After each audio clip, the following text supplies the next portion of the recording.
আপনার বিষয়টাই বলি, সিন্স 2005-6-7 সে সময় বাংলাদেশ ন্যাশনাল টিমের ড্রেসিং রুম, যে সময়টা আপনি টিমটাকে গিয়ে টিমের সঙ্গে ছিলেন, বেশ কয়েকটা মাল্টিপল রোল ছিল, বাট ফিল্ডিংয়ের দায়িত্বটাই ছিল একটা লম্বা সময়। আর এখনকার বাংলাদেশ ন্যাশনাল টিমের ড্রেসিং রুম, ওই সময়কার প্লেয়ার যাদেরকে আপনি ন্যাশনাল টিমে হ্যান্ডেল করেছেন, এখনকার যাদের হ্যান্ডেল করেছেন, পার্থক্যটা কী দেখেন? না, পার্থক্য তো দেখি না। পার্থক্য সবাই আসলে খেলোয়াড় হিসেবেই দেখি। এবং সবাইকে আমার কাছে মনে হচ্ছে অনেক মোটিভেটেড, ছেলেরা ভালো করতে চাচ্ছে এবং নিজেদেরকে বুঝতে পারতেছে যে তারা আসলে এই স্টেজে আসলে বাংলাদেশ সবসময় থাকাটা আমাদের জন্য আসলে শোভা পায় না, কারণ অনেক দিন হয়ে গেছে আমরা ইন্টারন্যাশনাল ক্রিকেট খেলতেছি। তো আমাদের নিজেদের আসলে অনেক উপরে তুলতে হবে।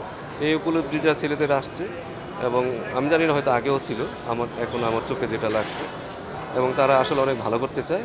তো সেটার জন্য যদি আমরা যারা আছি তারা ঠিকমতো তাদের কাছে সঠিক গাইডলাইন দিতে পারলে আমার মনে হয় ছেলেগুলো ভালো করবে।